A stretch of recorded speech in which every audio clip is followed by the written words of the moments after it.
अफगानिस्तान में तालिबान सरकार को औपचारिक मान्यता यानी ऑफिशियल रिकॉग्निशन देकर रूस ऐसा पहला देश बन गया है। यह फैसला 3 जुलाई को लिया गया जब रूस ने तालिबान की तरफ से अपॉइंटेड अफगान एम्बेसडर को स्वीकार कर लिया और मॉस्को में अफगान एम्बेसी पर तालिबान का झंडा फहरा दिया गया। रूस ऐसा करने वाला पहला देश है जिसने अगस्त 2021 में तालिबान के सत्ता में आने के बाद से उनकी सरकार को ऑफिशियल तरीके से रिकॉग्निशन दी है। रूस का यह कदम सिर्फ कूटनीतिक यानी डिप्लोमेटिक नहीं बल्कि रणनीतिक यानी स्ट्रेटेजिक भी है। रूस ने अप्रैल 2025 में तालिबान को अपनी टेरर आउटफिट्स की सूची से बाहर कर दिया था। इसके बाद से ही दोनों देशों के बीच ट्रेड, सिक्योरिटी, एनर्जी और बुनियादी ढांचों में कोऑपरेशन बढ़ाने की ओर बातचीत तेज हो गई थी। रूस चाहता है कि वह अफगानिस्तान के साथ तेल, गैस, गेहूं और अन्य सेक्टर में ट्रेड को और बढ़ाए और वहां की इकोनॉमी में अपनी पकड़ मजबूत करे। रूस औपचारिक तौर पर शायद पहला देश हो सकता है, लेकिन अनौपचारिक तौर पर तालिबान के साथ राजनीतिक और सुरक्षा संबंध कई देशों के साथ हैं। चीन ने उनके विदेश मंत्री का स्वागत किया था अपने यहाँ, और उसी तरह से खाड़ी के देशों ने भी तालिबान के साथ व्यापार संबंध या आवाजाही के संबंध बनाए रखे हैं।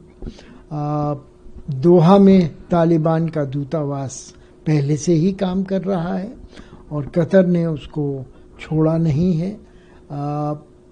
दूसरी ओर भारत ने भी विदेश सचिव के स्तर पर उनके विदेश मंत्री से बात की है।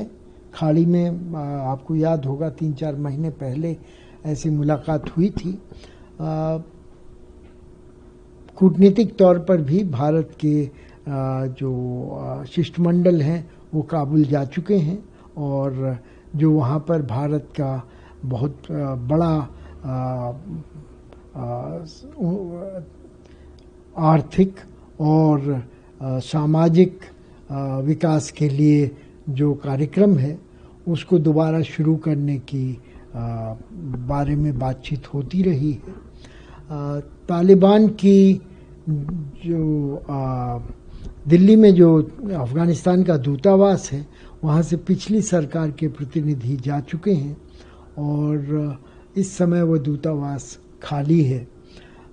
तो ये परिस्थितियाँ इस ओर संकेत देती हैं कि भारत भी इस तरह का कदम उठा सकता है।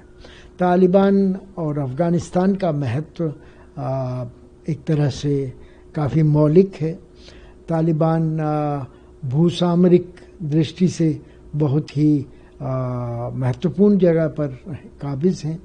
वो उनके सीमाएं भारत, चीन, पाकिस्तान, ईरान और मध्य एशिया के देशों से मिलती हैं और एक तरह से वो एक चौराहे पर हैं जिसके जो उनके बिना ये देश आपस में संबंध नहीं रख सकते। रूस की फॉरेन मिनिस्ट्री ने भी ये साफ कहा है कि इस रिकॉग्निशन से दोनों देशों के बीच इकोनॉमिक और सिक्योरिटी कोऑपरेशन को नई रफ्तार मिलेगी। रूस तालिबान के साथ मिलकर आतंकवाद और ड्रग स्मगलिंग जैसे मुद्दों से भी निपटना चाहता है। खासकर इस्लामिक स्टेट खुरासान, जिसे ISKP भी कहते हैं, जैसे टेरर आउटफिट्स के साथ खतरे को देखते हुए ये कदम बहुत महत्वपूर्ण है। रूस का ये कदम सिर्फ अफगानिस्तान तक बंधा हुआ नहीं है बल्कि इससे पूरे सेंट्रल और साउथ एशिया में उसकी पकड़ और मजबूत होगी। चीन, भारत, पाकिस्तान और गल्फ के कई देश पहले से ही तालिबान सरकार के साथ अलग अलग स्तर पर एंगेज कर रहे हैं, लेकिन किसी ने भी अभी तक ऑफिशियल रिकॉग्निशन तालिबान को नहीं दी थी। चीन ने तालिबान के साथ ट्रेड समझौते भी किए हैं और जहां तक भारत की बात है, भारत ने भी काबुल में अपने डिप्लोमेट्स भेजे हुए हैं, लेकिन दोनों देशों का रुख यही है कि औपचारिक मान्यता यानी ऑफिशियल रिकॉग्निशन तभी मिलेगी जब यूनाइटेड नेशंस की प्रोटोकॉल डिवीजन से इसको मंजूरी मिलेगी। रूस की मान्यता से ये उम्मीद है कि अब दूसरे देश भी तालिबान को रिकॉग्निशन दे सकते हैं, उसके बारे में वो सोच सकते हैं, खासकर वो देश जिनके इकोनॉमिक या सिक्योरिटी इंटरेस्ट अफगानिस्तान से जुड़े हुए हैं। तालिबान के विदेश मंत्री यानी फॉरेन मिनिस्टर आमिर खान मुतक्की ने भी रूस के इस फैसले को बहादुरी भरा और दूसरे देशों के लिए मिसाल बताया है। अमेरिका और उसके सहयोगी देशों ने अभी तक तालिबान सरकार को रिकॉग्निशन नहीं दी है।